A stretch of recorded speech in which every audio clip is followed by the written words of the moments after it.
السلام عليكم ورحمة الله وبركاته.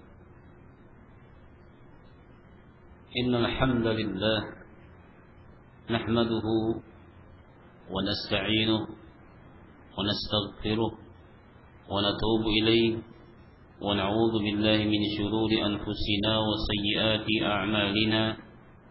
من يهده الله فلا مضل له ومن يضلل فلا هادي له. أشهد أن لا إله إلا الله وحده لا شريك له، وأشهد أن محمدا عبده ورسوله وصفيه من خلقه وحبيبه، صلى الله عليه وعلى آله وأصحابه ومن تبعهم بإحسان إلى يوم الدين. يا أيها الذين آمنوا اتقوا الله حق تقاته ولا تموتن إلا وأنتم مسلمون.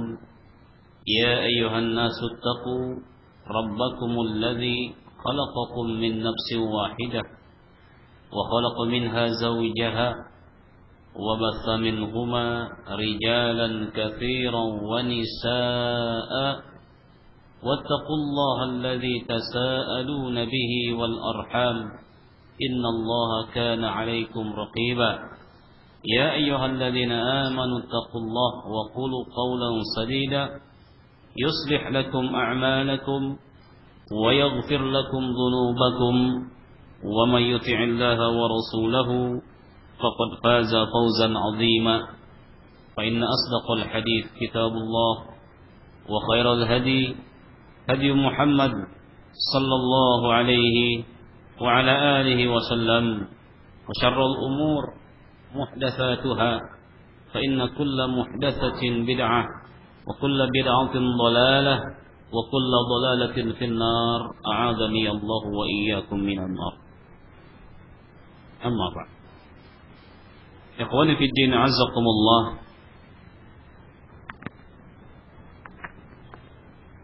Kita bersyukur kepada Allah atas pertemuan ini, al-liqa al-mubarak, pertemuan yang semoga diberikan keberkahan. Wa nas'alullah azza wa jal, dan kita memohon kepada Allah agar kita bisa mengambil manfaat dari pertemuan yang mulia ini. Pada pertemuan kemarin kita telah membahas hukum-hukum yang berkaitan dengan sholat Id. Kalau tidak salah sudah selesai ya. Dan pada pertemuan kali ini insyaallah kita akan membacakan faslun yang baru, fasal yang baru, yaitu yang berkaitan dengan sholat gerhana.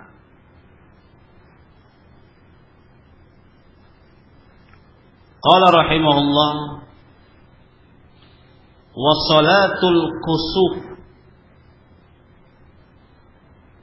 Betul.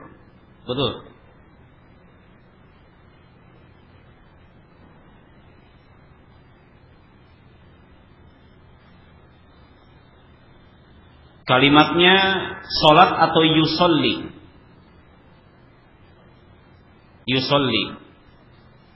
Salat. Wa salatul kusuf, dan salat kusuf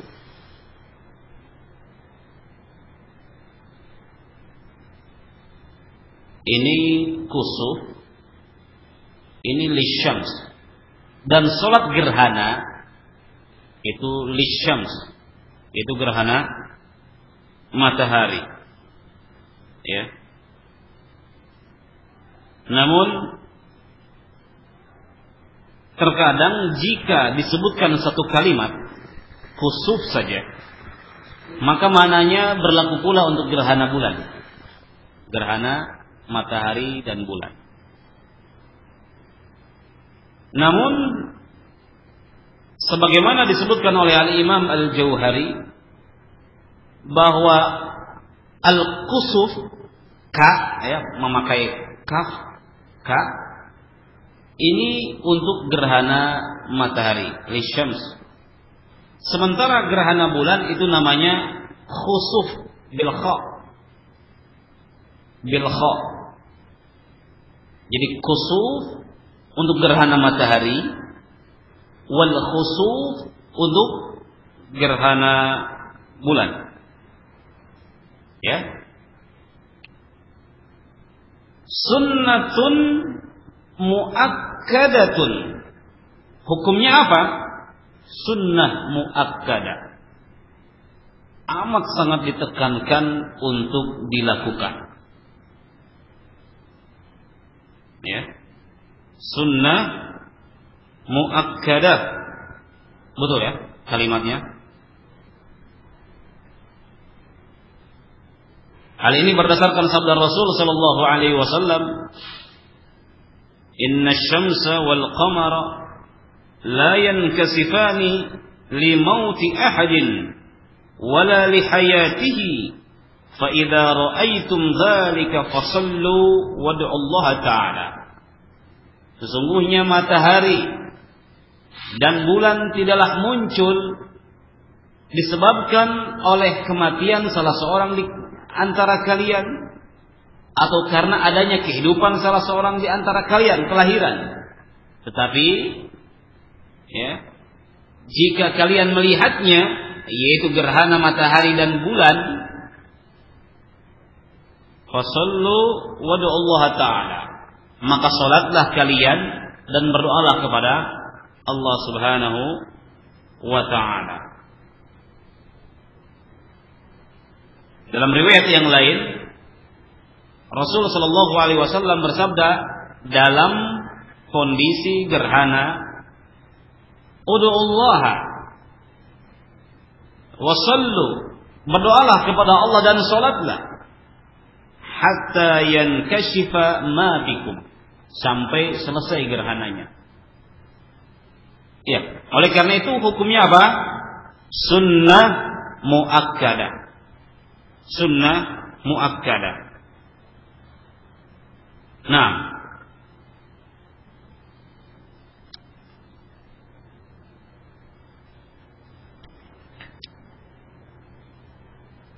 fa in fatat, betul kalimatnya? Fa in fatat. Ya. Apabila terlewatkan, artinya apa? Hadhihi shalah. Jadi kita enggak sempat sholat, gerhananya udah lewat.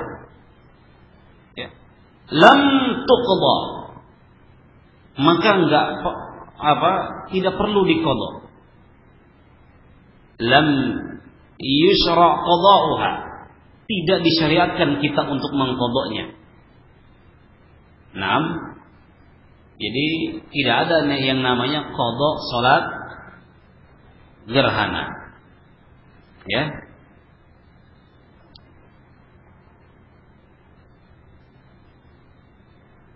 Bagaimana caranya? Bagaimana caranya?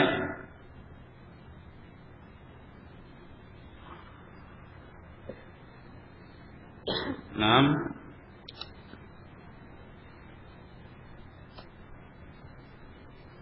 disebutkan di sini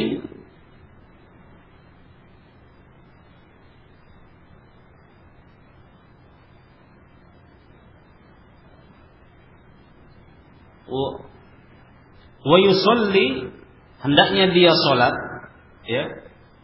Ketika takbiratul ihram, hendaknya dia berniat untuk melakukan salat kusuf atau khusuf. Kemudian setelah dia membaca iftitah, ya, sama ya, membaca iftitah, kemudian setelah itu ta'awuz, ya, a'udzubillahi minasyaitonir rajim, ya, kemudian ia membaca Al-Fatihah. Dia membaca Al-Fatihah. Kemudian ruku. Ya. Kemudian setelah ruku, dia naik lagi. Kemudian membaca lagi surah Al-Fatihah. Kemudian dia kembali ruku, namun jarak atau lama ruku yang pertama hendaknya lebih lama dari ruku yang kedua. Kemudian dia bangkit lagi dan itu i'tidal. Ya, kemudian dia sujud.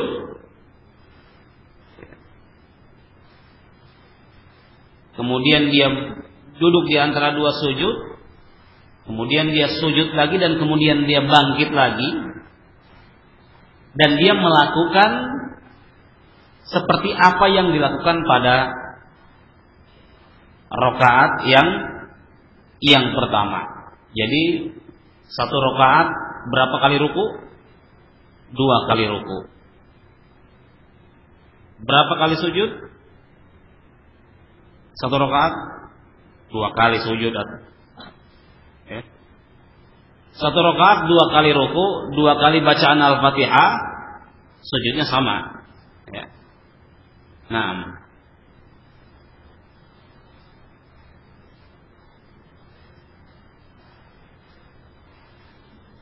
oleh karena itu, inilah makna ucapan beliau fi kulli rak'atin. Ya, ada ya? Coba fi kulli rak'atin ada?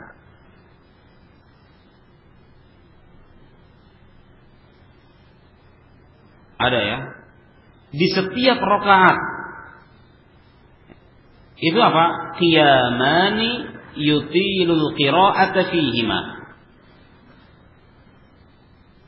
2 kali berdiri. Ya, pada satu rakaat 2 kali berdiri, di mana setiap berdiri itu memperpanjang bacaan. Nanti kita akan terangkan. Ya. Kemudian apa? Wa fi kulli rak'atin, dan pada setiap rakaat ruku'ani. Ruku'ani 2 kali berapa? 2 kali ruku'. Yutiru tasbih fihi ma dunas sujud. Ya, bacaan tasbihnya diperpanjang pada ruku itu. Dunas sujud, dan ini tidak berlaku pada sujud. Ya.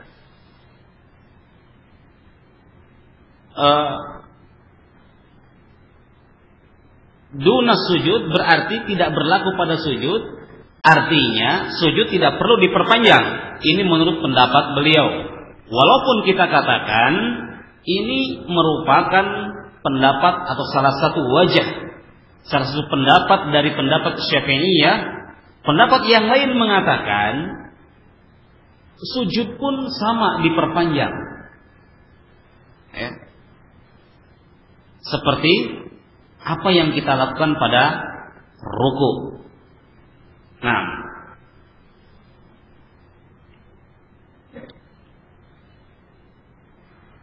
kemudian wayaktubu, dan berkhutbah.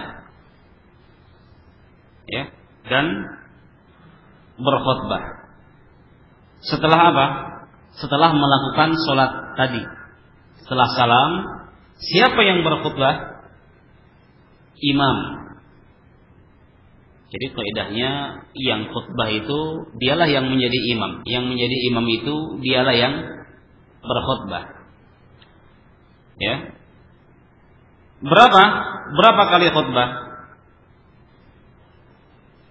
Khutbataini.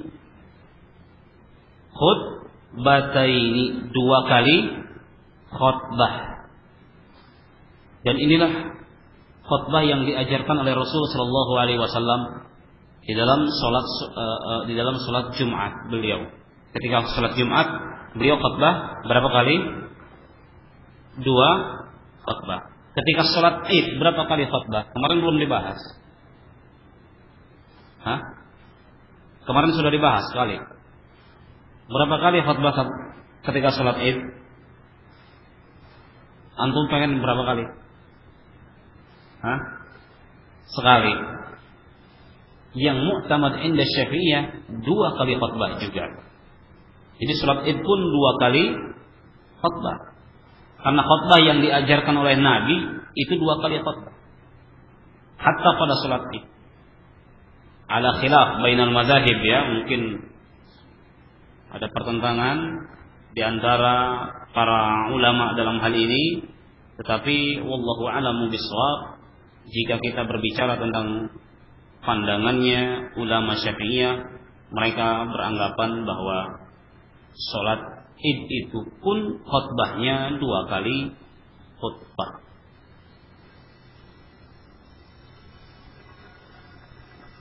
Udah 2 kali khutbah, udah dalam masjid.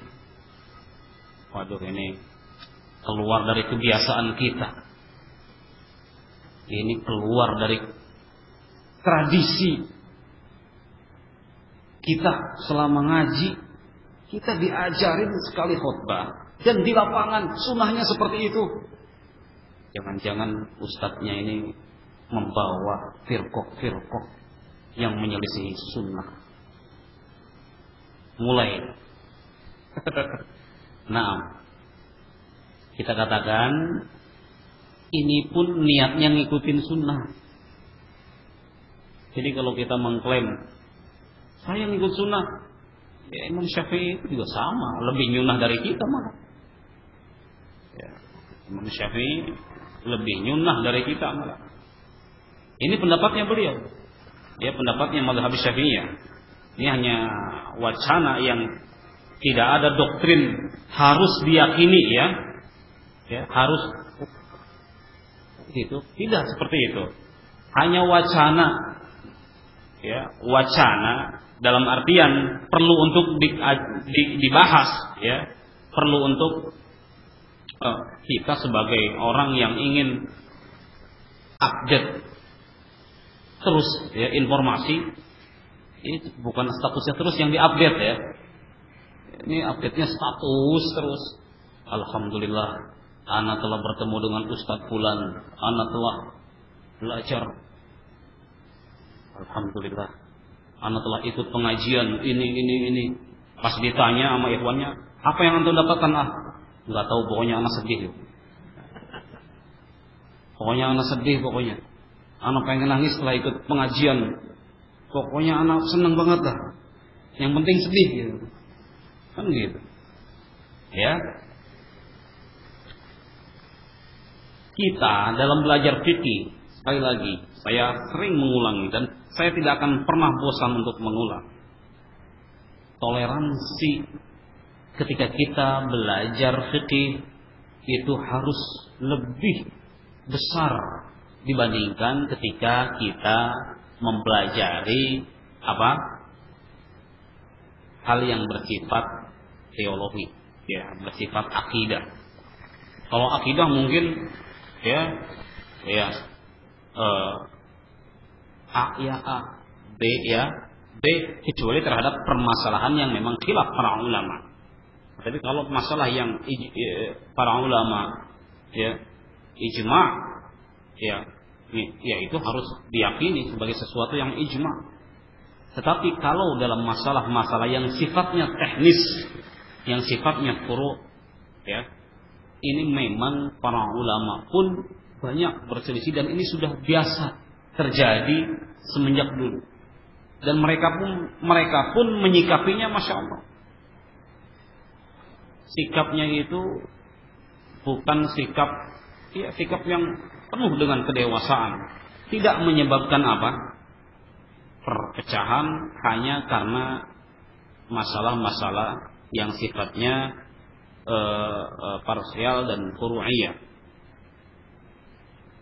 Terutama dalam masalah-masalah seperti ini yang kita bahas, seperti sholat Id itu khutbahnya 2 rakaat 2 kali khutbah atau 1 kali khutbah. Kadang-kadang kita menyusahkan diri kita dalam artian ane mau id di Cikampek, kita di Jakarta. Kenapa kok jauh? Di sana Ahlus Sunnah yang khutbahnya. Di sana khutbahnya cuma sekali aja. Di sini semua 2 kali khutbah. Masalah seperti itu sampai kita ke Cikampek jauh-jauh untuk apa? Untuk sholat Id. Nah, mungkin niatnya betul, tetapi ikhwan fillah azakumullah, seandainya wawasan kita luas, oh ternyata mereka pun punya dalil yang kuat. Dan kita lihat masalah sampai jauh, sampai sononya udah selesai. Ada yang seperti itu, ya. Anak mau sholat di lapangan sono, pokoknya di sana itu, masya Allah. Kita itu sholat ya di tempat kita tinggal. Kalau seandainya pelanggaran dalam perspektif kita, ya, dalam perspektif mereka bukan pelanggaran ya. Kalau seandainya pelanggaran dalam perspektif kita nggak terlalu apa, tidak terlalu ekstrim. Misalkan sholat id 1 rakaat, itu ekstrim gitu. Ya, sholat id 1 rakaat. Ya, kalau misalkan sebelum sholat id itu ada ritual membacakan takbir bareng-bareng, kemudian ya setelah itu ada apanya, pengumuman, ya kan? Ya, pengumuman ketua panitia, pengumuman laporan jumlah hewan kurban. Itu kan sebenarnya nggak disunahkan ya, tidak pernah diajarkan oleh Rasul Shallallahu Alaihi Wasallam. Atau apalah, kemudian setelah itu ada bilalnya, ya. Kemudian setelah itu macam-macam lah ya. Sholat idnya 2 rakaat, ya. Khutbahnya 2 kali. Setelah itu udah ada salaman, muter. Misalkan sampai harus ke Cikampek, ya, nyari sholat id yang apa, sunnah misalkan, maka wallahu a'lam bishawab, ya, sudah sholat id di situ kita ikutin yang memang di situ sunnah, nggak perlu kita ikutin yang memang di situ ya perkara yang menyelisihi sunnah, karena memang masalah-masalah yang sifatnya fikih ini masalah yang memang seharusnya kita lebih bisa untuk berlapang dada. Nah, ini bukan hanya berlaku bagi kita, bagi mereka pun sama, seharusnya mereka pun mau berlapang dada.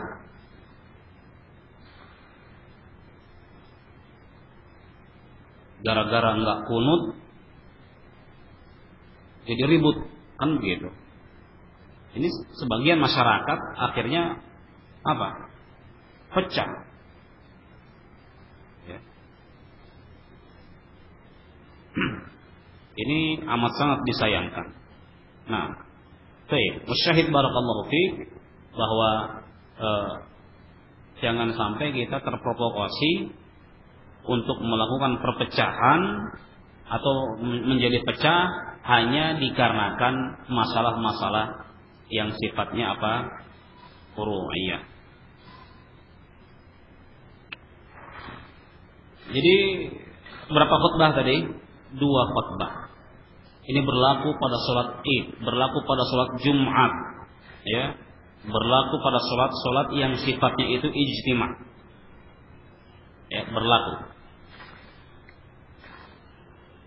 Juga di sini pun disunnahkan kita untuk mandi sebelum apa? Sebelum melakukan sholat. Dikarenakan apa? Biasanya sholat yang di situ sifatnya itu perkumpulan orang banyak, itu disunahkan kita untuk mandi. Sholat Jumat disunahkan mandi. Sholat Idul Fitri kita disunahkan mandi. Sholat ini pun sama. Sholat kusuf dan khusuf, sholat gerhana bulan dan matahari dan bulan pun sama, kita disunahkan mandi. Mengapa? Karena itulah Islam. Ya. Jangan sampai, maaf, kita mengganggu orang lain dengan bau badan kita, dengan bebek kita. Ya, bebek, bau badan. Bukan blueberry ya. Bau badan. Ya, bau badan kita. Oleh karena itu disunahkan kita untuk mandi. Menjelang taklim pun sama. Ya, disunahkan kita untuk mempersiapkan diri agar teman yang berada di samping kita itu nyaman. Ya. Dengan adanya kita memakai wangi-wangian ya yang tidak terlalu nyereng gitu ya. Ada wangi-wangian ikhwan makanya nyereng banget, kadang-kadang mengganggu juga. Yang standar-standar saja. Ya. Yang orang itu kalau istilahnya itu Masya Allah segar. Nah, kemudian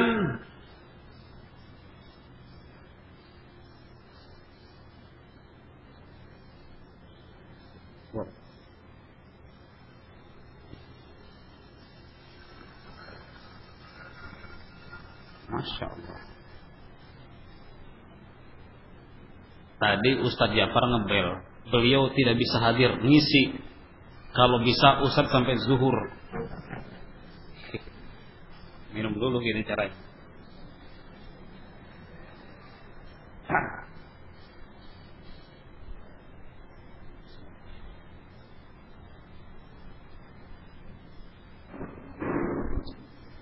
Bisa sampai zuhur nggak ya? Saya itu kalau ngisi pengajian, kalau di depan ikhwan-ikhwan itu ya di UNJ ini pengajian yang lain itu kebanyakan bapak-bapak, pengajian orang awam, kaum muslimin, ahlu sunnah loh, ya, ahlu sunnah, bapak-bapak, orang awam kayak kita sama lah. Bedanya mereka casingnya masih belum ini, masih umum lah ya, masih keumuman orang. Kalau kita alhamdulillah sudah diberikan hidayah oleh Allah untuk mengenal sunnah dan berusaha untuk istiqamah di atas sunnah. Masya Allah. Biasanya pengajian itu paling lama 40 menit. Setelah itu 1,5 jam tanya jawab, ngobrol. Biasanya pada Isya itu di rumah pada Isya pengajian dari jam 7:30, jam 8:10 atau 8:15 paling lama itu. Selesai tanya jawabnya itu bisa sampai jam 9:30. Tanya jawab langsung, nggak perlu pakai kertas-kertasan. Ya, sekarang masih materi sampai jam 12. Makanya kita santai saja ya. Maksudnya kalau antum bertanya ngacung aja udah. Nggak perlu pakai kertas tulis, tanya saja labas. Ya. Dan nggak bisa gigi 5 gitu ya, nggak bisa kenceng kalau ngisi pengajian, nggak tahu juga saya. Tidak bisa, ya ngobrol biasa lah, santai.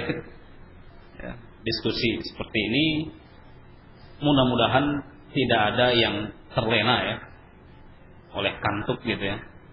Kadang-kadang saya ngantukin, membuat orang khusyuk gitu, membuat orang khusyuk tertidur.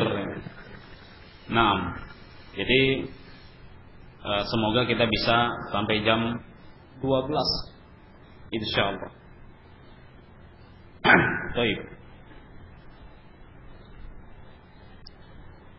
Jadi 2 kali khutbah, ya. Apa isi khutbahnya itu? Isi khutbahnya itu adalah anjuran. Ya, ini sunnah ya bagi kita nanti misalkan mau berkhutbah, anjuran untuk apa? Untuk agar manusia itu bertobat. Ya. untuk agar manusia melakukan perbuatan-perbuatan baik. Sebagaimana hal ini dilakukan oleh Rasulullah sallallahu alaihi wa ala alihi wasallam. Ya. Beliau sallallahu alaihi wa ala alihi wasallam berkhutbah dan isi khutbah beliau adalah mengingatkan manusia untuk bertobat kepada Allah Subhanahu wa taala. Nah,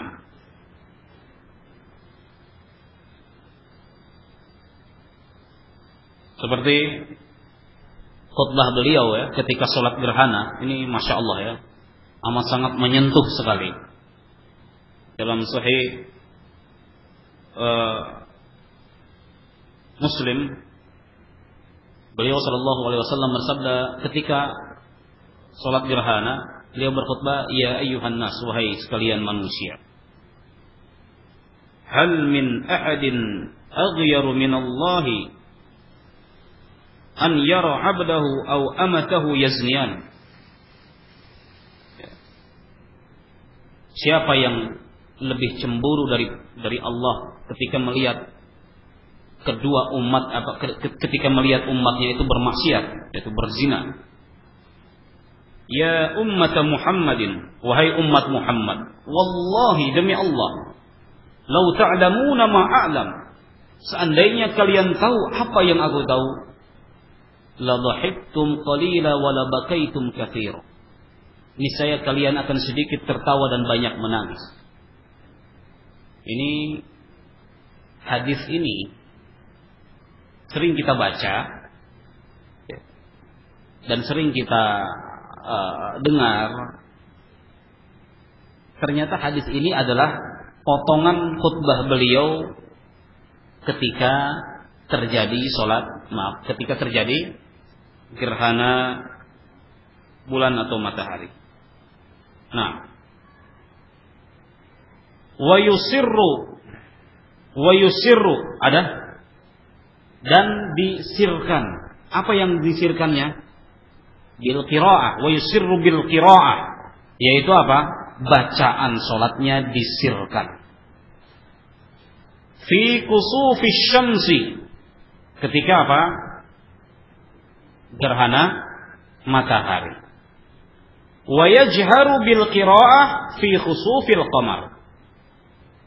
Sementara pada salat qamar, ya, gerhana bulan, ya,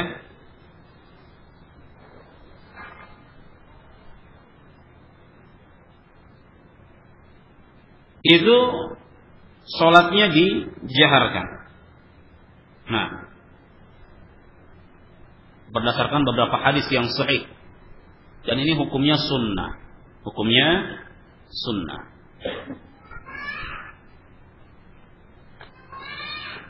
Dan sunnah solat ini selesai atau tidak berlaku ketika gerhana itu sudah habis. Jadi pertanyaannya bisa terjawab, Ustaz, soal gerhana yuk. Gerhananya udah habis. Ya sudah tidak lagi. Jadi solat itu ketika terjadi apa? Gerhana. Solat gerhana ketika terjadi gerhana. Nah, jadi kalau sudah selesai itulah ya sunnahnya itu. Tidak perlu tadi apa? Diqadha. Ya, mentang-mentang kita pengen mengqadha salat, kita qadha salat, tidak perlu. Nah, qala rahimahullah, pasal yang baru. Wa salatul istisqa, betul ya? Naam. Tahunya habis gerhana. Bagaimana caranya kita mengetahui gerhana itu habis? Ya, masa tidak tahu gerhana habis? Ya kembali kepada keadaan semula. Naam, apakah ketika di sebuah negeri Misalkan akan terjadi gerhana bulan di area Cirebon, ya, di area Cirebon. Sementara di Jakarta tidak terjadi gerhana bulan. Apakah ketika terjadi gerhana bulan di Cirebon, kita pun disunahkan untuk sholat gerhana di Jakarta? Tidak, dikarenakan sholat gerhana itu disunahkan ketika kita mengalami gerhana. Begitu. Tanda-tanda gerhana bulan berarti apa? Yang pernah belajar nih, bulan dan matahari. Tentunya ada perbedaan ya. Ketika gerhana, setidaknya ketika gerhana bulan terjadi tertutup. Apanya yang tertutup? Bulannya. Oleh apa? Oleh bumi. Bingung ya? Intinya ketika terjadi gerhana bulan, ya, ada tentunya perbedaan antara sebelum gerhana dan ketika tergerhana. Begitu pula matahari.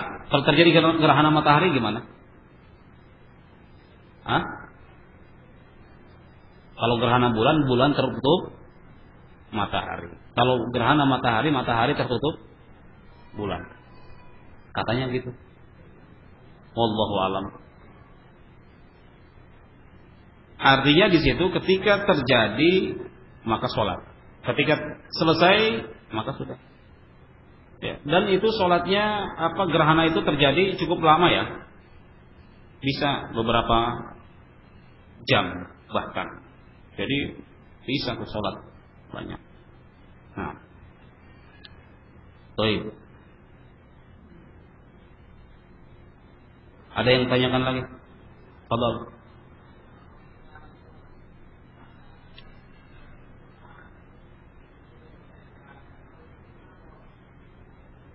Ketika terjadi gerhana kita sedang apa? Satu rakaat. Selesai gerhananya. Ya, apakah diteruskan? Teruskan. Diteruskan satu rakaat lagi.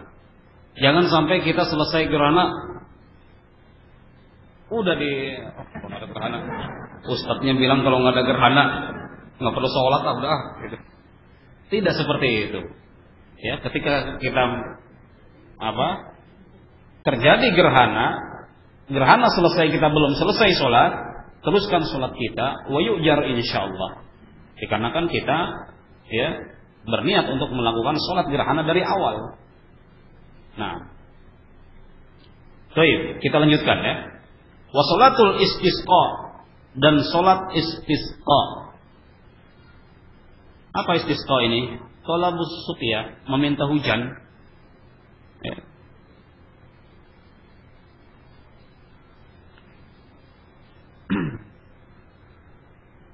Tentunya ketika dibutuhkan untuk kita minta hujan. Biasanya di negeri-negeri yang memang tandus ya. Dan jarang sekali turun hujan, kekeringan, kepanasan, kurang air, maka biasanya di situ mereka mengadakan sholat istisqa, yaitu sholat minta hujan. Kalau di kita, di saat-saat seperti ini ya tidak disyariatkan sholat istisqa. Antum sholat istisqa dalam kondisi seperti ini, antum kayak ini ya orang kebanjiran minta sholat istisqa ya.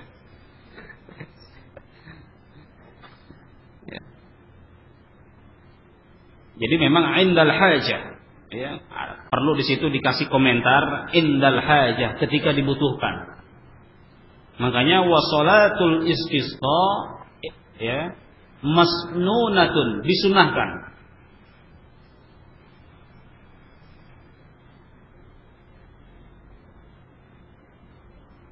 Apa sunnahnya di sini? Sunnah muakkadah.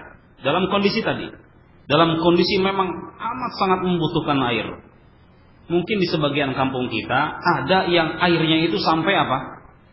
Sampai ngantri ya. Ya, sampai ngantri ya. Untuk mandi, untuk apa? Itu di sebagian kampung, maka di situ disyariatkan mereka untuk mengadakan salat istisqa. Siapa saja semuanya, limuqimin wa musafir. Hatta dalam keadaan safar, di tengah-tengah safar, kita tidak memiliki perbekalan air dan yang lain, ya, maka syariatkan pula, ya. Nah,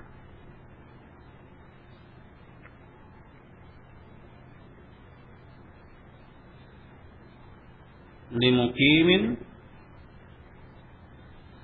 wal musafir semuanya, ya.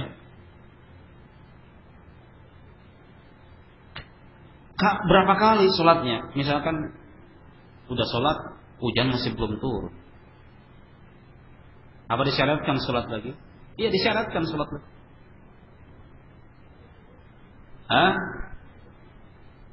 Nah, apa? Naam, sampai turun hujan. Jadi doa itu jangan sekali. Intinya kan seperti itu. Bahwa doa itu harus dilakukan berulang-ulang dengan penuh keyakinan. Ud'ullaha wa antum muqinuna bil ijabah. Berdoalah kepada Allah sampai dalam keadaan yakin diijabah. Ya. Sampai seorang jangan sampai kalah kita dengan apa? Ketika kita kecil, ya, ketika kita kecil kita minta mainan sama bapak kita, kan terus-terusan. Sampai apa? Sampai dikasih mainan itu. Minta kelereng, minta layangan, terus-terusan. Kalau nggak dikasih, apa yang kita lakukan?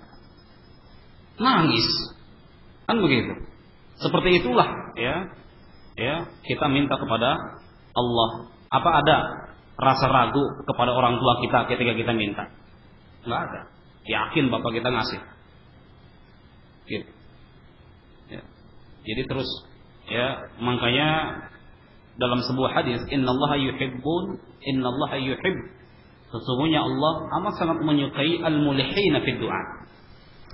Orang-orang yang berdoanya itu mulihin, merintih, merengek-rengek. Ya. Dan ini dilakukan biasanya jangan di depan orang lain. Ya, kalau dalam keadaan sendiri lah. Nah, karena nilainya itu terlihat nanti seseorang itu dapat dinilai pada saat kesendirian dia. Nah, apakah dia taat ataukah justru dia maksiat ketika sendiri, wal'iyazubillah.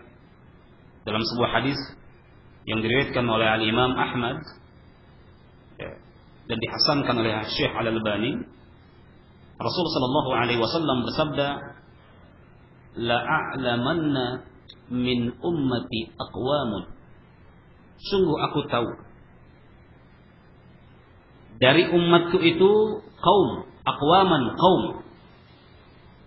ya'tuna bihasanatin amsali jibali tihama.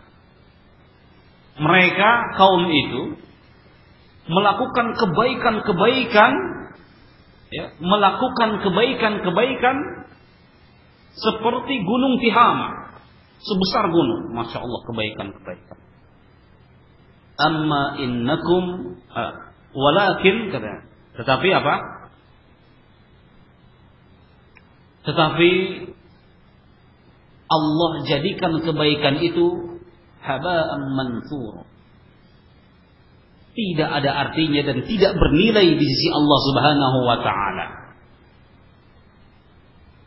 Amma innakum famin jildatikum wa ya'khuduna minas salati kama ta'khudun. Mereka itu seperti kalian dan mereka salat seperti kalian salat. Ya. Mereka salat malam seperti kalian salat malam.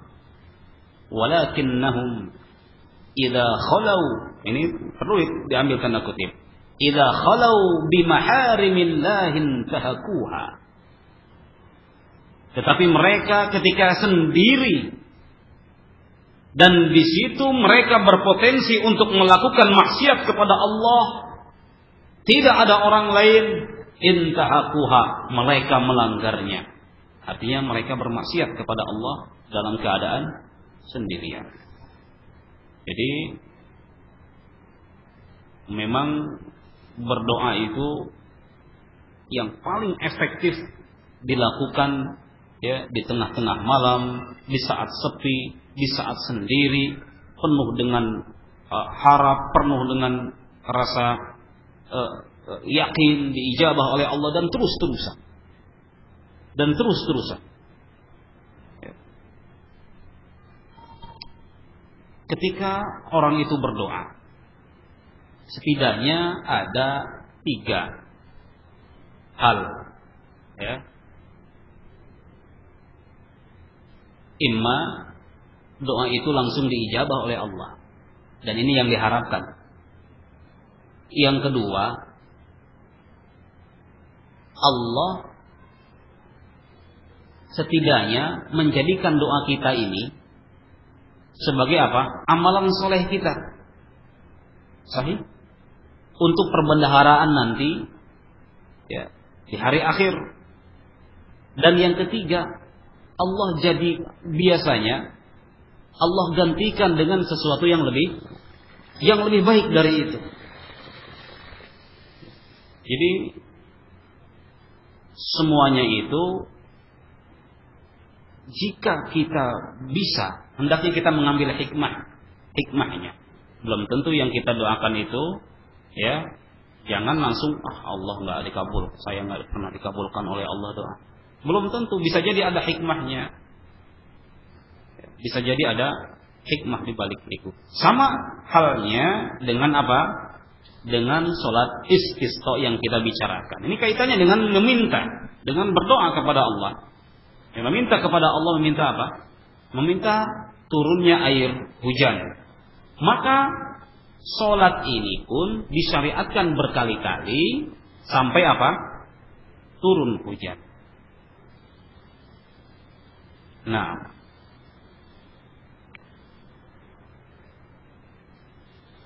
faya'muruhum. Lihat di situ kalimatnya. Faya'muruhum. Siapa yang memerintahkan? Ya, al-imamu. Imam memerintahkan. Mereka. Siapa mereka? Jamaahnya. Tentunya bukan bersifat wajib, tetapi bersifat sunnah. Nadban. Ini hukumnya sunnah. Ya. Bitaubah, yaitu dengan bertaubat dulu. Dengan beristighfar terlebih dahulu. Karena memang etika ketika kita berdoa, kita minta ampun terlebih dahulu. Kita beristighfar. Al-i'tiraf, kita mengakui berbagai macam kesalahan dan dosa kita. Ya. Allahumma inni zalamtu nafsi zulman katsira wa la yaghfiru dzunuba illa ant faghfir li fa innahu la yaghfiru dzunuba illa ant. Allahumma zalamna anfusana wa illam taghfir lana wa tarhamna lanakunanna minal khasirin. Astaghfirullahaladzim, astaghfirullah. Terus kita beristighfar dulu sebelum berdoa. Ya. Beristighfar sebelum berdoa. Jadi memang kaitannya dengan doa ini penting ya. Doa itu mungkin kadang-kadang kita menganggap doa kita tidak terkabul. Mungkin ya. Yang pertama kualitas doa kita. Itu kelasnya kelas ecek-ecek lah. Tidak bernilai di sisi Allah. Kita minta Allah agar kita berdoa dengan sesuatu yang dibenci dalam syariat ini. Kadang-kadang seperti itu. Ya Allah, jangan pertemukan saya dengan si fulan. Doanya gitu. Saya amat sangat benci sekali. Saya nggak mau ketemu dia. Abadan abada, selama-lamanya dunia akhirat nggak mau ketemu. Sampai kalau orang udah marah, itu ilmunya udah nggak ada. Ya, ilmunya sudah tidak ada kalau sudah marah itu. Hatta baina apa? Baina ahli sunnah. Ya kalau sudah marah-marahan itu hilang. Ya. Biasanya yang ada hanya apa? Emosi. Ya.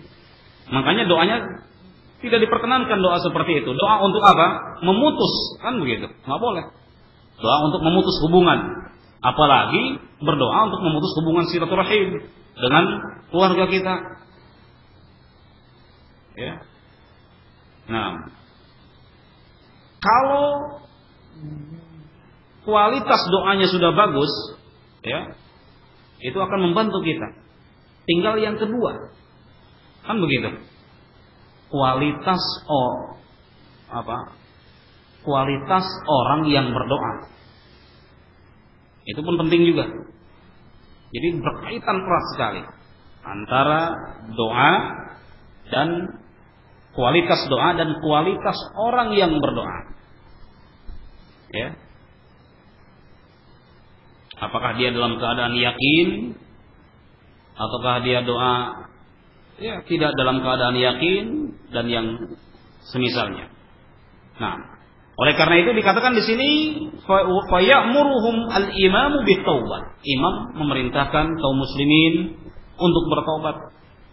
Bisa jadi ya kekeringan, musibah yang menimpa ya sampai kering itu bisa jadi disebabkan oleh apa? Oleh tangan-tangan manusia. Nah,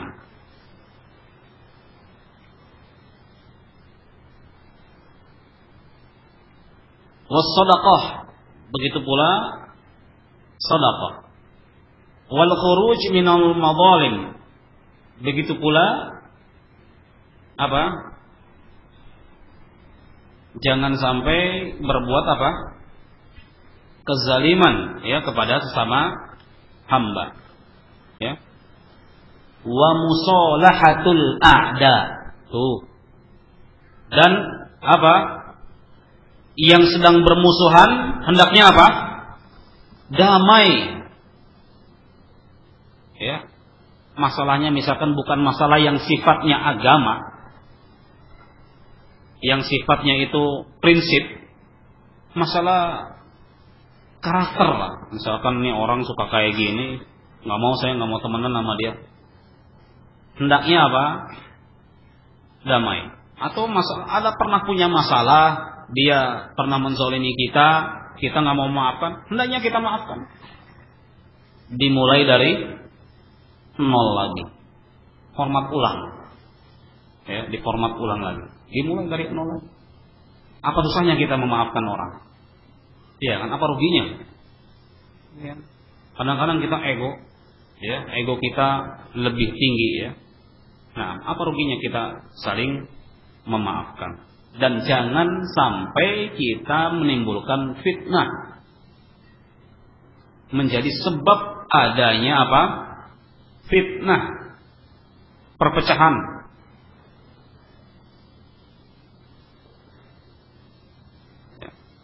Atau apa? Menjadi kipas provokator, biar orang itu panas. Adem, kalau dikipasin malah adem ya. Menyulut ya, biar panas. Apalagi sekarang kita musim di internet itu teknologi. Ya, di internet ada Facebook, ya, ada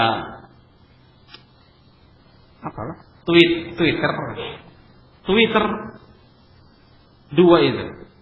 Hendaknya jadikanlah hal tersebut untuk sama-sama saling mengingatkan tentunya agar kita semakin khusyuk sholat, agar kita banyak wawasan ya internet itu.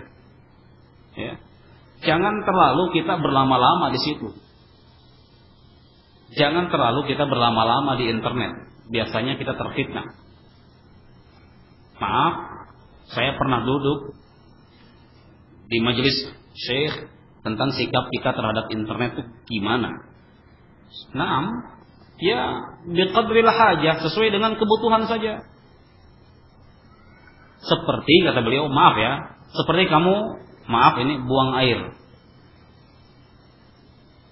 Buang air, mau kecil mau besar, ya, lamanya di situ sesuai dengan kebutuhan kita. Tidak perlu berlama-lama. Iya kan? Sudah.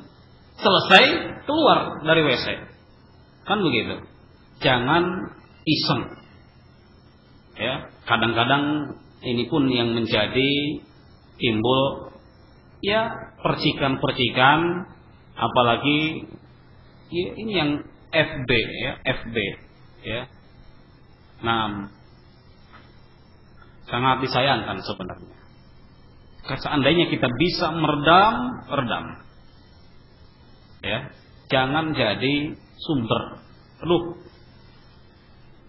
Jangan jadi sumber perpecahan, jangan jadi sumber ini. Dan jangan, ya kalau kita mau membuat status nasihat itu jauh lebih baik. Status yang menyejukkan hati itu jauh lebih baik. Bermanfaat buat kita juga dan bermanfaat buat orang lain. Tentunya terlepas dari niatnya ya. Lu pengen banyak yang like nih gitu. Yang like-nya pengen banyak bikin status gitu. Itu terlepas lah dia. Dia niatnya seperti apa? Setidaknya orang sudah bisa mengambil manfaat. Iya kan? Setidaknya orang sudah bisa mengambil manfaat dari apa yang kita tulis dalam status itu. Apakah itu masalah fikih, apakah masalah tauhid, apakah masalah akhlak, masya Allah bisa gitu menggunakannya itu dan nafa' insya Allah.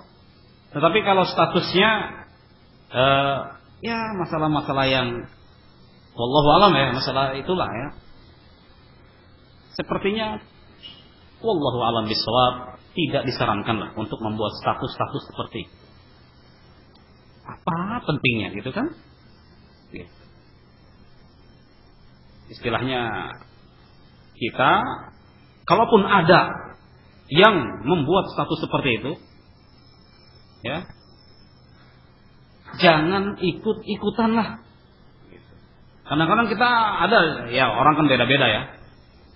Ya, pada orang ada yang berkomentar, akhirnya fawdhu. Akhirnya terjadi apa? Fawdhu, kekacauan, begitu.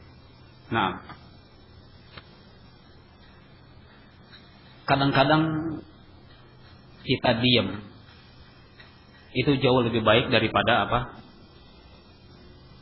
Memberikan komentar yang justru membuat apa? Fitnah. Nah, ya sekarang ada, saya nggak tahu lah itu ya, gimana cara menghapusnya gitu ya. Saya nggak tahu lah menghapus orangnya itu. Wallahu alam ini. Saya statusnya itu ini sekali. Apa? Kayaknya tuh psikopat itu. Itu apa itu? Kayaknya tuh enggak ini. Ada satu ikhwan itu. Aneh sekarang. Pokoknya salafi itu cuma dia doang. Intinya gitu. Di Jakarta itu salafi dia aja. Subhanallah ya. Ngeri juga itu. Saya mau hapus tapi nggak ngerti cara yang menghapusnya. Nah, komentar-komentarnya itu terakhir apalah, pakai senjata tuh dia, jihad tuh apalah, tahu itu kayak ini gini gitu orang. Sepertinya tidak ini orang. Tapi yang komentar banyak, yang komentar jelek-jelek gitu ya, itu senang itu dia sebenarnya tuh. Ketika dikomentarin, ketika antum ini dasar jahil, antum ini dasar bodoh, itu senang dia digituin. Makanya ikhwan, lihat status orang seperti itu, jangan dikomentarin.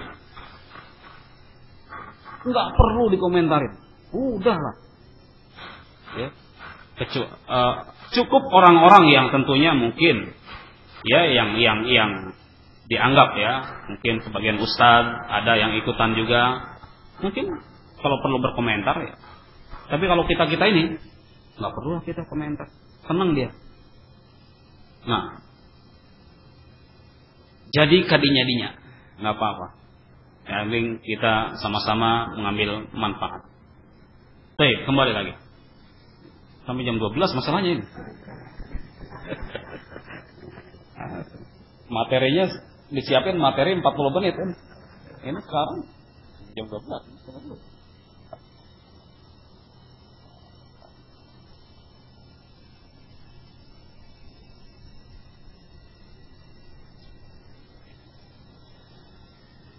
Baik, masih ya.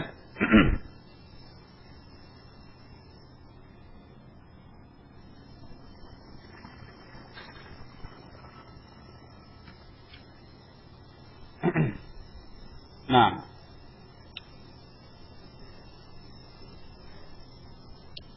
kemudian dikatakan di sini ba'dahuma ya. Ya, ada ba'dahuma. Summa yakhtubu ba'dahuma. Ya kan? Kemudian berkhutbah setelah salat istisqa. Ya. Wa yuhawwilu, dan memindahkan. Siapa yang memindahkan? Khatib. Ya, khatib memindahkan ridaahu, selendangnya. Jadi ini sunnah ya. Ini sunnah. Yang tadinya di kanan menjadi di kiri. Yang tadinya di atas menjadi di bagian atas menjadi bagian bawah. Gitu saja. Kalau selendangnya itu di kiri menjadi di kanan. Kalau yang tadinya di atas itu menjadi di bawah. Hal ini dilakukan oleh Rasul Sallallahu Alaihi Wasallam. Ya, maksudnya apa itu? Kok selendang dipindahin? Ini sunnah. Ini Rasul seperti itu. Rasul Sallallahu Alaihi Wasallam ketika sholat istisqa seperti itu. Ya, makanya ini pun niatnya ngikutin sunnah. Lihat di sini, ini mengikutin sunnah. Ya, untuk apa? Menghidupkan sunnah yang memang sudah apa? Sudah dikubur, terkubur. Ini sunnah yang terkubur ini. Kita katakan bukan hanya sekedar isbal, tetapi ini pun sunnah yang memang sudah ditelan oleh masa, oleh waktu. Ya. Nah. Tapi hukumnya apa? Sunnah. Ini pun menunjukkan kalau khatib berkhutbah itu memang lebih disarankan memakai apa? Sorban, rida. Sorban ya. Sorban itu ya sampai sini. Wallahu alam. Imamah ya, pakai imamah itu memang lebih disarankan.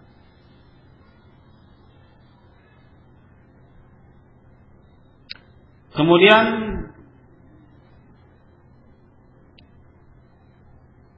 wa yuksiru minad du'a, dan memperbanyak doa. Memperbanyak doa. Jadi khatib ketika dia berkhutbah itu memperbanyak apa? Doa. Baik itu sirran maupun jahran, baik itu sir, doa yang sir maupun jahar. Kalau khatib berdoanya sir, di mana kita tidak bisa mendengarkan doanya khatib, maka kita pun berdoa masing-masing. Intinya minta hujan. Ya. Tapi kalau khatib itu doanya jahar, apa yang dilakukan oleh kita? Kita mengamini doanya khatib. Kalau gitu doa berjamaah dong. Kalau gitu doa berjamaah bid'ah. Enggak. Ini bukan doa berjamaah yang kita bayangkan. Ini doa penting bahwa kaifiatud doa itu disyariatkan pula berjamaah pada tempat-tempat tertentu.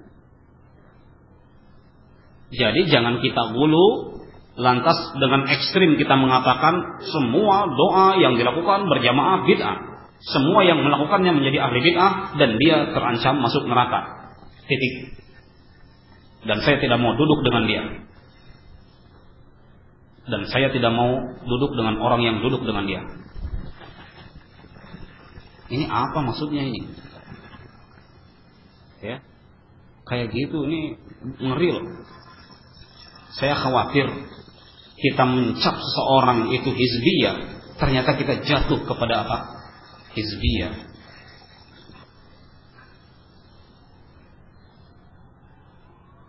Nah, doa kita katakan disyariatkan berjamaah pada salat istisqa karena Rasul sallallahu alaihi wasallam melakukannya. Juga pada apa? Pada salat Jumat. Karena Rasul sallallahu alaihi wasallam melakukannya. Makanya salah satu syarat, salah satu rukun dari khutbah. Kalau nggak ada khutbah ini nggak sah, khutbah Jumat, yaitu apa? Doa lil muslimin wal muslimat. Makanya setiap khotib ya, dalam doa mereka itu selalu membaca apa? Allahumma ighfir lil muslimina wal muslimat. Itu kalau kita udah dengar itu langsung kan melotot kan? Langsung bangun dari tidur. Iya kan? Itu ya, sesuatu yang paling ingin kita dengar itu. Allahumma ighfir lil muslimina wal muslimat. Udah mau sholat berarti. Bangun dari tidur. Ya. Nah, itu doa yang dilakukan oleh Rasul sallallahu alaihi wasallam. Apa yang dilakukan para sahabat? Mengamin. Ala khilaf bainal ulama, ada yang diamini dengan sir. Amin, amin. Ada yang aminnya amin, amin. Masalahnya mengangkat tangan tidak, kan begitu. Yang dijadikan permasalahan. Iya kan? Ketika khatib berdoa, kita ikut ngangkat tangan enggak? Kan begitu. Ya, tapi kalau mengamini diamini. Oleh karena itu dalam sebuah hadis ya, ma min qaumin, dan hadis ini hasan. Ma min qaumin, tidaklah sebuah kaum yad'u ahaduhum wa yu'minu, ya. Salah seorang dari mereka berdoa dan yang lainnya mengamini, kecuali Allah terima doanya. Kecuali Allah terima doanya. Ini dalam konteks doa, ya, ketika kita berdoa diaminkan, ya, maka boleh saja. Berapa banyak para masyayikh kita selesai khutbah, mereka berdoa, ya. Bahkan ketika dalam ceramah-ceramah mereka berdoa, wa nas'alullah, semoga si fulan mendapatkan kesembuhan, semoga, itu doa. Ya, diamini.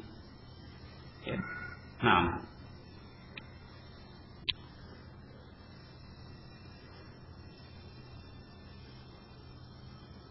wa yuksiru minad du'a sirran wa jahran, ya. Dan kemudian juga memperbanyak apa? Istighfar, sebagaimana tadi kita sebutkan. Nah, kemudian faslun fi kaifiyati sholatil khauf. Betul?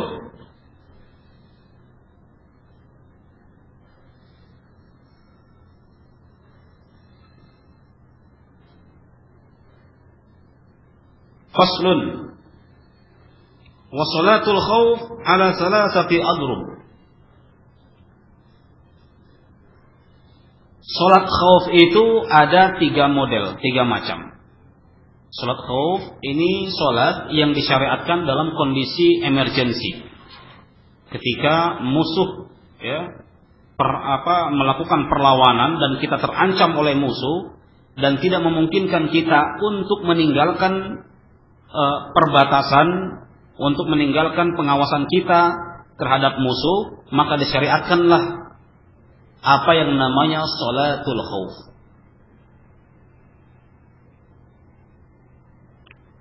Sholat khauf ada 3 macam, ya.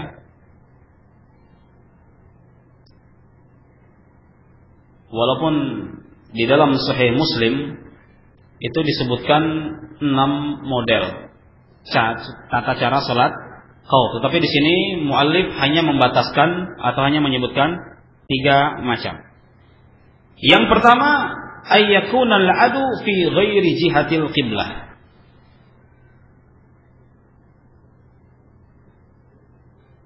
Ayyakunal adu fi ghairi jihatil qiblah.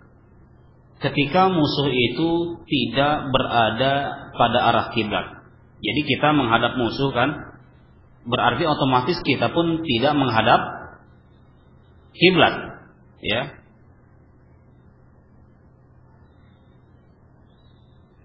Nah,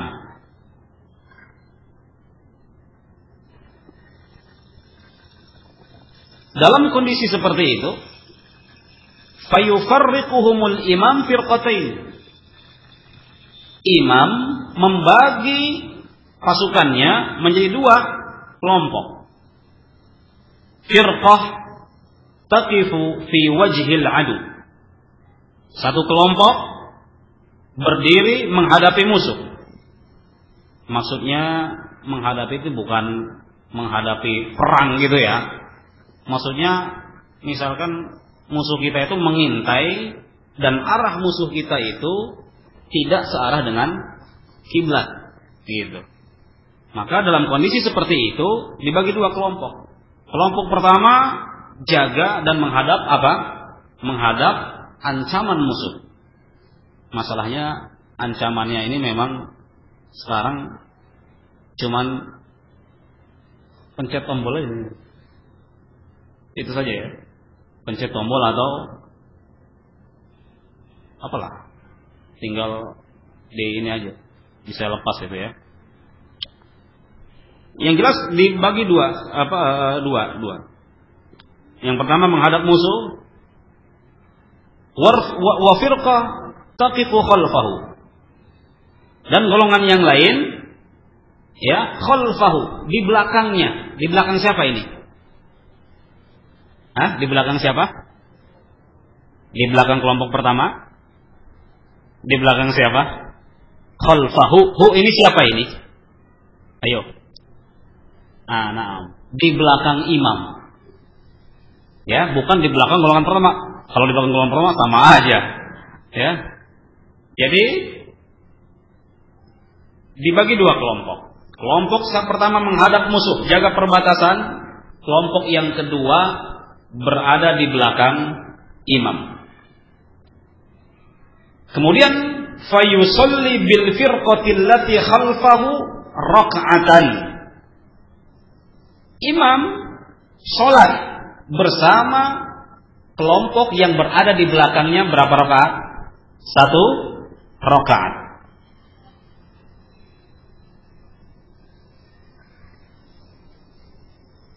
Ya. Kemudian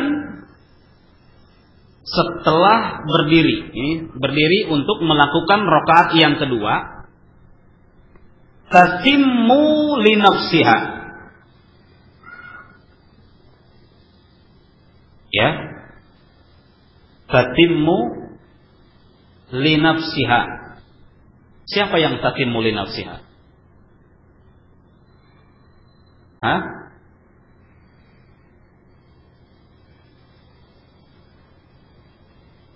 Siapa? Tatimmu li nafsiha. Firqah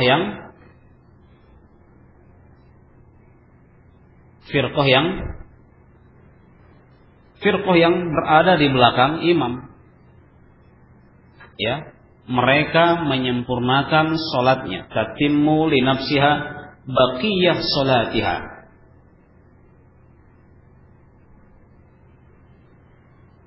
Ya, menyempurnakan sholatnya, sementara imam dalam keadaan apa? Berdiri. Wa tamdi, ini kan cara pertama ya, Wa tamdi ba'da faradhi sholatiha ila wajhil adu. Ya, kemudian setelah selesai sholat, mereka firqah yang pertama ini menghadap musuh. Ya. Kemudian datang firqah yang pertama tadi yang menghadap musuh. Jadi yang di belakang imam itu ketika imam rakaat kedua mereka menyempurnakan sholatnya. Selesai sholat mereka bangkit, gantian. Golongan yang tadi berjaga itu menghadap atau berada di belakang imam. Ya. Kemudian imam sholat lagi 1 rakaat. Ya, 1 rakaat. Nah, ketika imam duduk pada tasyahud, faida, ya, imam ketika duduk tasyahud, otomatis kan kalau sholat khauf itu 2 rakaat ya, di qasar ya, 2 rakaat. Nah, maka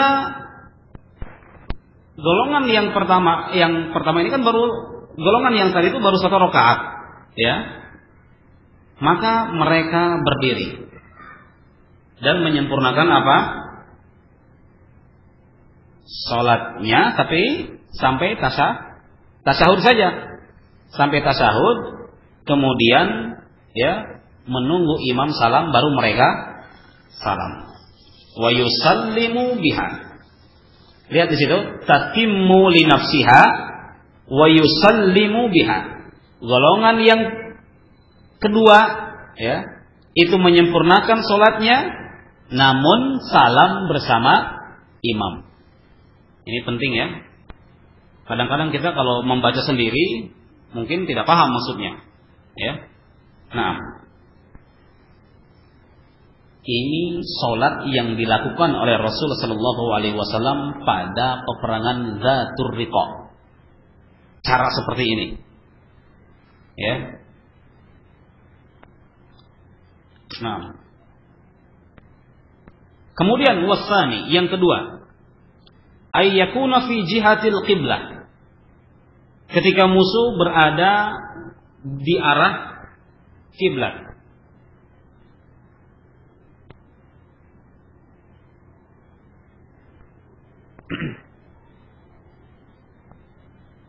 Di mana arah musuh itu atau pandangan kaum muslimin itu bisa melihat musuh di sana, di arah kiblat. Ya. Maka dalam kondisi seperti ini tidak dibagi menjadi 2 golongan. Tetapi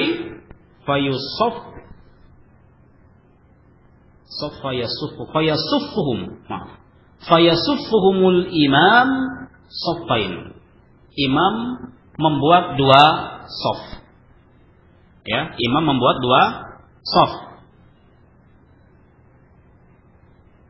Wa yahrumu bihim jami'an, dan bertakbir bersama mereka semua.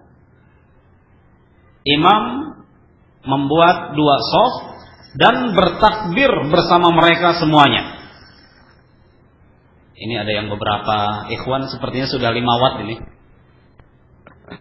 Lowbat. Saya pun udah lowbat sebenarnya ini. 2 jam. Ya, baru pertama saya ngisi pengajian teman-teman 2 jam. Ya, semoga bisa selesai sampai zuhur. Sabar. Nah, membuat 2 shaf, takbir pertama, ya, bareng dengan makmum semuanya. Ya. Fa idza sajada, apabila sujud, siapa yang sujud? Imam. Yang sujud imam fi raqatil ula, ya, pada rakaat yang pertama, fa idza sajada ma'ahu ahadus shaffain, maka sujud pula lah salah satu saja. Ya. Tentunya yang disarankan adalah shaf yang pertama sujud ikut bersama imam. Ya. Sementara shaf yang terakhir berdiri menjaga apa? Mereka yang sedang sujud dari ancaman musuh. Ya.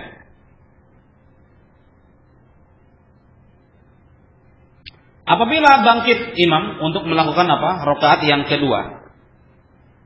Ya.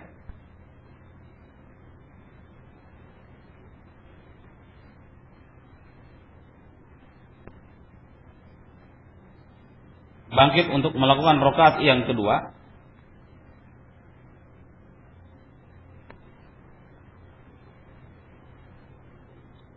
sajadu walahiquhu. Kelompok yang pertama tadi yang belum sempat sujud, ya, itu baru sujud. Ya, sop yang kedua itu baru sujud. Kemudian nyusul imam. Karena kelompok yang pertama dan bersama imam kondisinya sudah dalam keadaan apa? Menghadap musuh, sudah berdiri. Kelompok yang kedua kan belum sujud. Ya, mereka menyusul imam. Ya.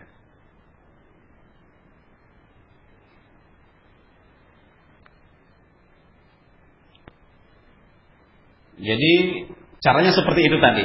Dan ya, ketika rakaat yang kedua imam tasyahud dilakukan oleh dua kelompok itu tadi.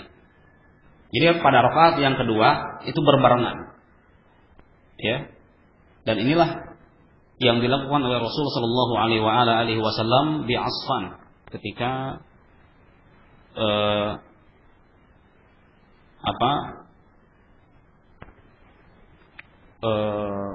peperangan atau ketika terjadi ketika terjadi ancaman musuh di Asfan dekat dengan Mekah, ya. Yang ketiga, wasalis ayyakuna fi syiddatil khauf wal tihamil harb. Yang ketiga ini dalam kondisi amat sangat ketakutan, ya, dan memang peperangan ini sulit untuk dihindari, ya.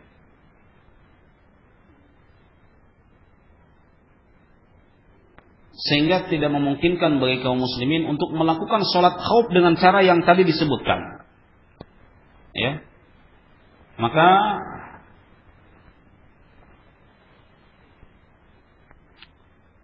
setiap orang fayusolli, ya, setiap jiwa, ya, fayusolli kaifa amkanahu rajila, maka dia sholat semampunya dia.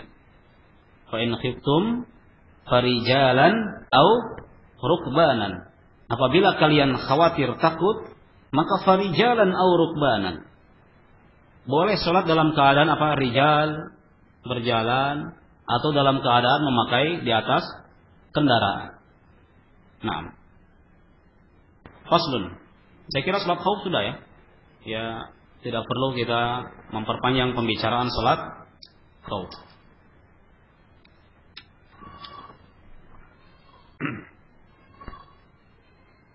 Jadi tata caranya seperti tadi. Apakah dia menghadap kiblat musuh atau musuh di luar kiblat? Faslun. Naam, fadhal.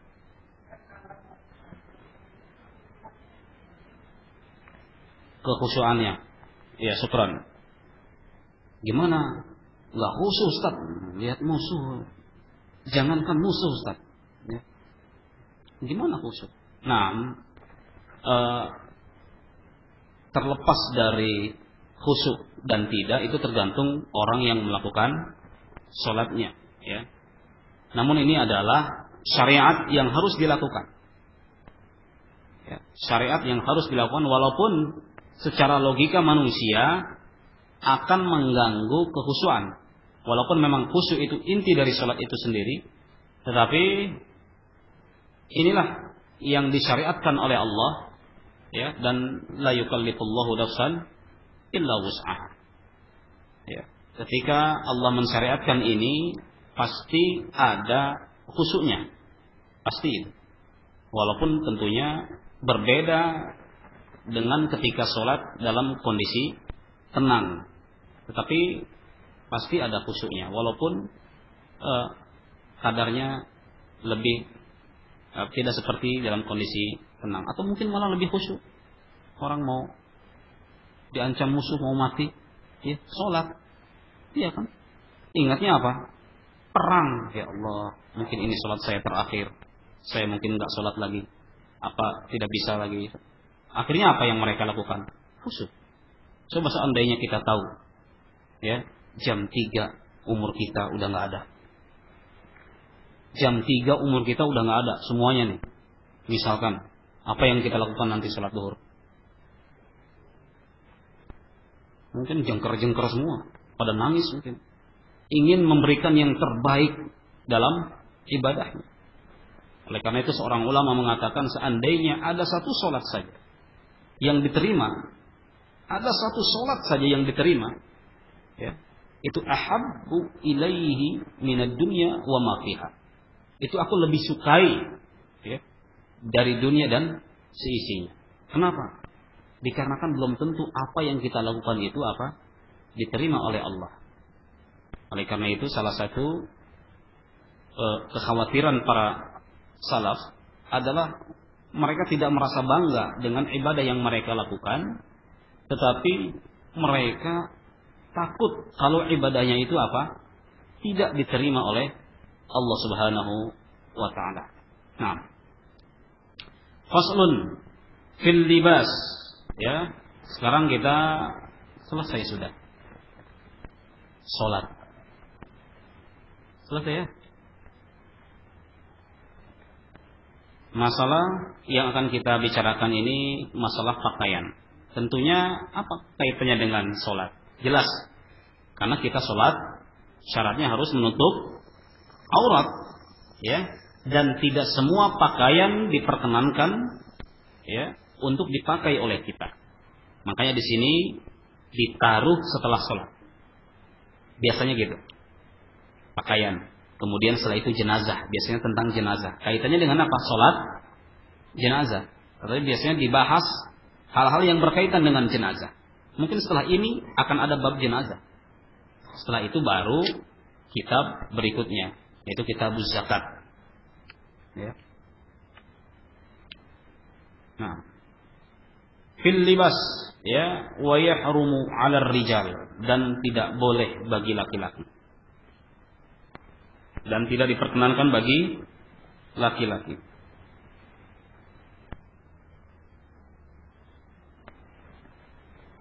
Apa? Tidak boleh apa?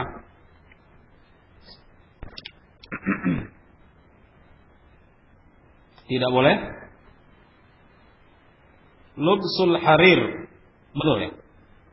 Ada tidak? Hah? Ada?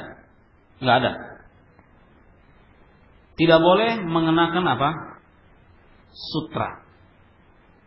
Tidak boleh mengenakan sutra. Wa takhattum bizzahabi, dan memakai apa? Cincin khatam dari yang terbuat dari emas. Ya.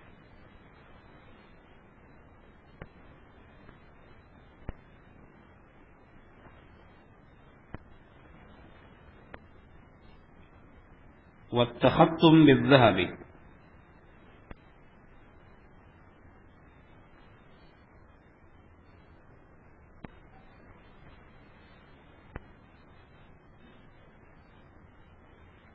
Wa yahillu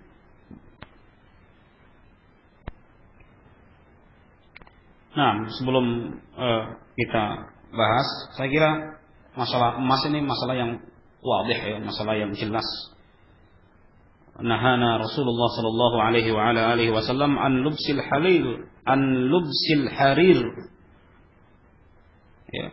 Rasul melarang kita memakai pakaian apa? Yang terbuat dari sutra. Wa yahillu lin nisa. Namun hal ini dibolehkan untuk apa? Untuk wanita. Lubsul halir, yaitu apa? Memakai sutra. Dan juga menjadikan sutra itu iftiros. Iftiros itu apa? Tempat ini ya. Ini ininya, firosnya. Ya. Ya, seperti itulah ya, tempat untuk alas, ya alas. Nah, namun bagi anak kecil boleh-boleh saja, ya, untuk dipakaikan sutra sebelum dia masuk usia 7 tahun, menurut sebagian ulama. Ya. Kemudian kata beliau, wa qaliluz zahab wa katsiruhu, emas sedikit ataupun banyak, ya, dalam penggunaannya fit tahrimi sawa, kan begitu. Dalam teksnya di situ ada fit tahrimi sawa, maka sama keharamannya.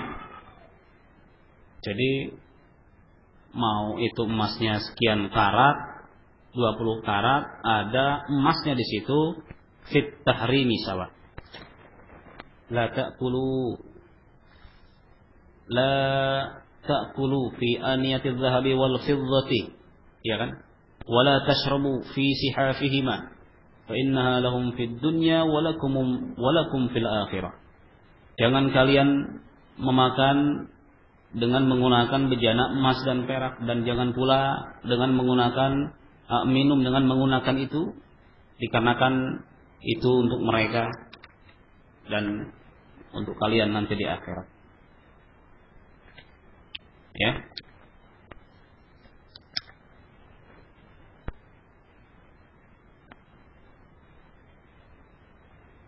Ini dalam kaitannya dengan emas tidak boleh, walaupun ada karatnya nggak murni, ya.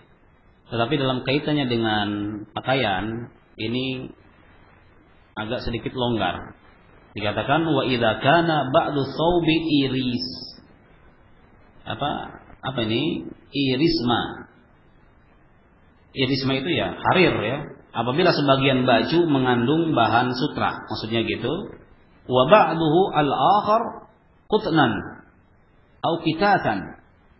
Dan sebagian yang lain itu katun atau selain sutra lah, ya. Contohnya itu misalkan berarti sutranya tercampur.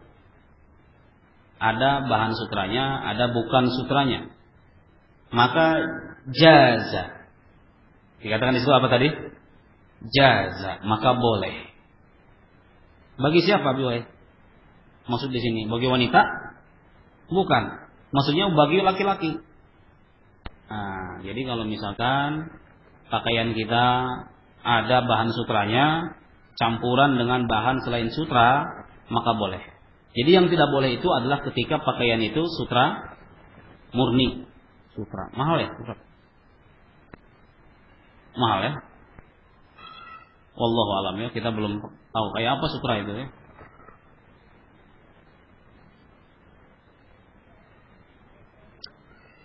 Tetapi ada syaratnya.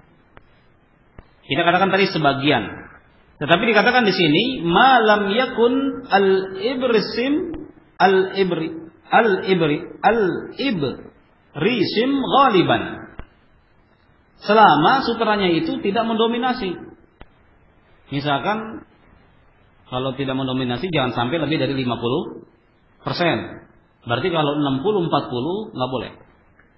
Ya, yang batas maksimal itu apa? 50 sudah pol, nggak boleh. Apa? Kalau sutranya itu 30, yang lainnya itu 70, boleh. Terlebih kurang dari itu. Nah,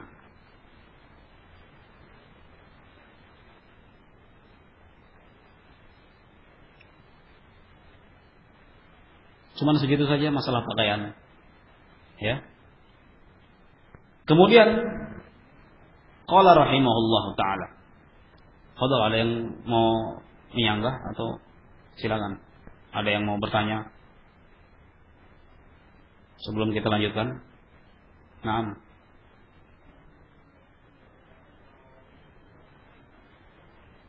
Gimana? Berobat untuk apa? Kain sutra untuk apa? kain sutra untuk mengobati penyakit kulit. Kalau mu'tamad inda Syafi'iyah boleh. Makanya Al-Imam Al-Bajuri mengatakan jika orang itu sakit, kemudian sutra itu dipakai untuk alas, untuk sebagai selimut, maka boleh. Saya kira bisa diterapkan pula ke dalam itu kan, memakai sutra itu kan ketika sakit. Ya, dalam hal ini Al-Imam Al-Bajuri membawakan nas seperti itu dalam buku beliau terhadap syarah dari Al-Imam Ibnu Qasim. Nah, saya tidak menggunakan ini ya, kira fikih, maka saya akan jawab dengan apa yang dikatakan oleh mazhab Syafi'i dalam hal ini. Waktu Syekh Albani gimana kan? Antum di luar majelis ini. Ini kita majelis fikih Syafi'i.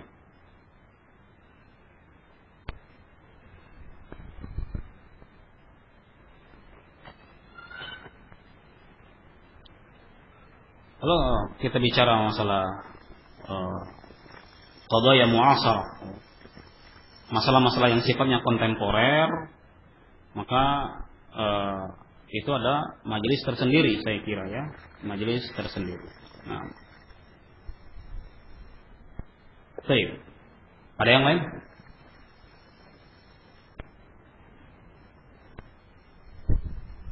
Nah, kita lanjutkan. Masih ada waktu. Ini zuhurnya jam berapa ini? 11 lewat 12 lewat 5 ya? Masih lama lumayan. 15 menit lagi. Iya, lumayan. Kita masih bisa menyelesaikan ini.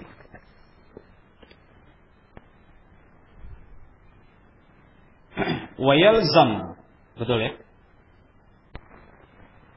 Wayalzam di sini maksudnya fardu kifayah. Dalam mazhab Syafi'i fardu kifayah.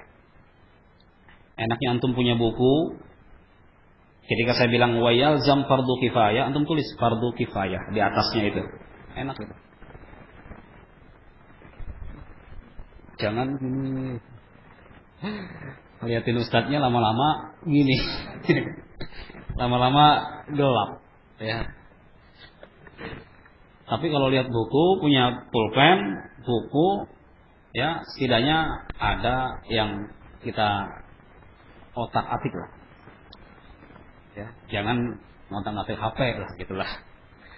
Nah, ya setidaknya ada yang kita ini kan. Karena memang kalau udah diem begini, lama-lama memang ngantuk, siapapun itu. Nggak lihat buku, nggak lihat apa, gini gitu. Lama-lama ngantuk. Ya. Wayalzam, kita katakan fardu kifayah. Ya. Fil mayyit, wajib pada mayit. Ya. Tentunya mayit muslim ya, yang bukan mati dalam keadaan berihram dan juga tidak meninggal dalam keadaan syahid. Jadi mayit yang meninggal dalam keadaan biasa. Selain itu, arba'ata asya. Jadi ada 4 hal ya yang harus dilakukan pada mayit.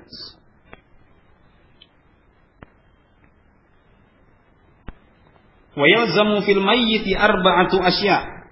Ada 4 hal. Yang pertama apa? Ghusluhu, yaitu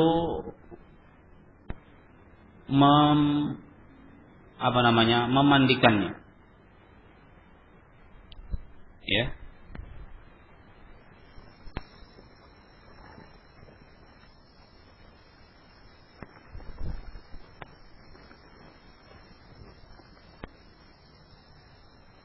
Nah, wa takfinuhu, mengkafaninya, wassalatu alaih, mensalatkannya, dan wadafnuhu, dan menguburkannya. Nah,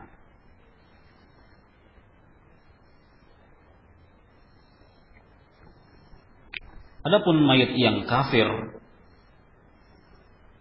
maka tidak boleh kita menyolati mayit tersebut, baik itu kafir harbi ataupun kafir zimmi, ya.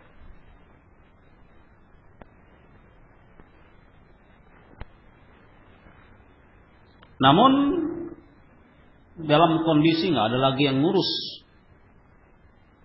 ya, nggak ada lagi yang ngurus, maka tugas kita nggak menyolati, tetapi kita mengkafani, ya, dan apa? Menguburkan. Tapi itu pun hanya berlaku pada kafir harbi, kafir zimmi saja, menurut pendapat yang kuat. Jadi hanya kepada kafir zimmi saja, ya. Kecuali kafir harbi, kalau enggak dibuang, ini bisa mengganggu, busuk baunya, maka boleh kita dalam hal ini menguburkan atau buang kemana, gitu, ya. Nah, tapi jangan dimutilasi, ya. Jangan jadi Pak Sumanto, ya. Jangan jadi Pak Sumanto, ya. Jangan jadi dimutilasi, karena tidak boleh hukumnya. Nah, adapun orang yang meninggal dalam keadaan ihram, maka kita tidak diperkenankan untuk menutup kepalanya, ya, dan juga tidak diperkenankan untuk menutup wajahnya, ya. Nah,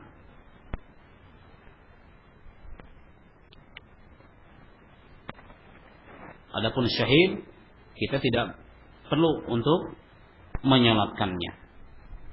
Nah,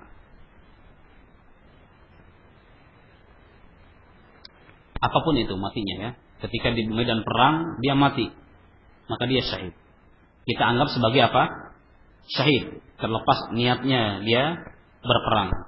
Apakah matinya oleh musuh atau matinya oleh teman sendiri? Ya, dia mati oleh teman sendiri misalkan. Salah qatlul khata, salah tembak misalkan, kirain musuh, taunya teman kita, maka teman kita itu pun dihukumi sebagai mati syahid. Nah,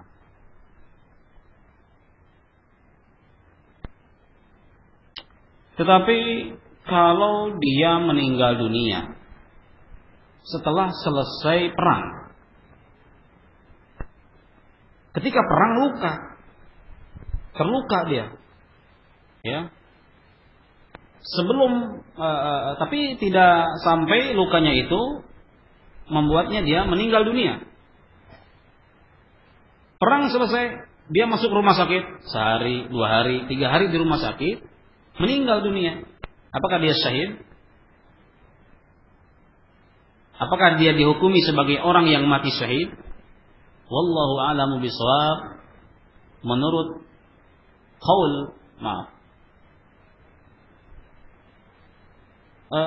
menurut salah satu qaul fil azhar, ya. Kalau kita katakan fil azhar, ini berarti ucapannya Imam Syafi'i. Menurut salah satu ucapannya Imam Syafi'i, maka itu bukan syahid. Bukan syahid. Kalau saya katakan fil asah, al asah, maka ini ucapannya ashabus Syafi'i. Ashab asy-Syafi'i itu bukan teman-temannya Imam Syafi'i, tetapi para ulama yang mengikuti thariqahnya Imam Syafi'i dalam beristinbat. Jadi memang bukan satu-satunya mazhab yang paling banyak buku yang tentang mazhabnya, buku yang menulis tentang fikih mazhab itu mazhab Syafi'i. Paling banyak. Ya, kalau kita mau menelusuri buku fikih mazhab Syafi'i amat sangat dominan sekali. Banyak ulama yang menulis seperti itu. Memang seperti itu. Para ulama pun memang kebanyakan zaman dulu itu mengikuti thariqahnya Asy-Syafi'i. Nah, jadi banyak istilah-istilah yang perlu kita pahami. Nah,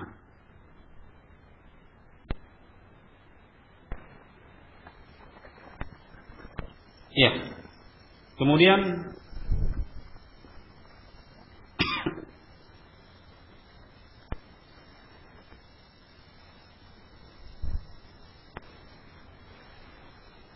orang yang mati bukan karena peperangan lah ya, bukan karena melawan musuh, maka dia tidak mati syahid. Ya, seperti antum lampu merah mati gara-gara mobil keserempet. Ya, marah sama tukang motor, berantem. Ya, berantem sampai bunuh-bunuhan. Ya, gara-gara lecet mobilnya. Misalkan kan kalau di lampu merah tuh kasar-kasar sekali bahasanya. Ya, sampai ada orang berantem seperti itu sampai mati, maka itu bukan mati syahid. Ya, bukan la lisababil qital. Ya.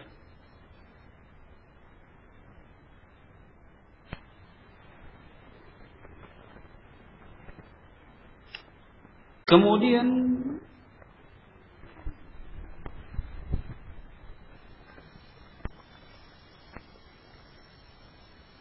yang wajib juga disolati bayi yang meninggal dunia. Bayi yang meninggal dunia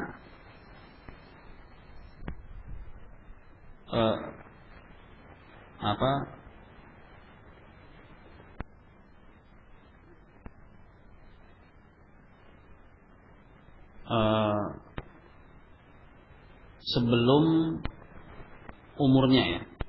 Jadi bayi yang meninggal dunia sebelum umurnya. Jika dia meninggal dunia sebelum umurnya, kemudian tidak sempat terdengar suara, artinya memang sudah meninggal di situ, maka dia tidak perlu disolati. Tapi kalau ketika keluar, ya sempat ada suara sedikit lah ya, kehidupan sedikit, kemudian meninggal, maka hukumnya seperti hukum yang lain. Dia tetap tetap wajib dilakukan 4 hal itu tadi. Ya, nah,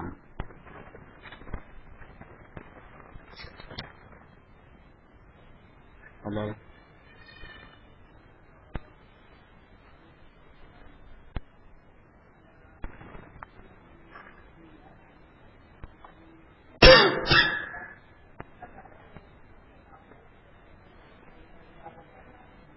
Ya, ada orang asing hanyut di Ciliwung, misalkan.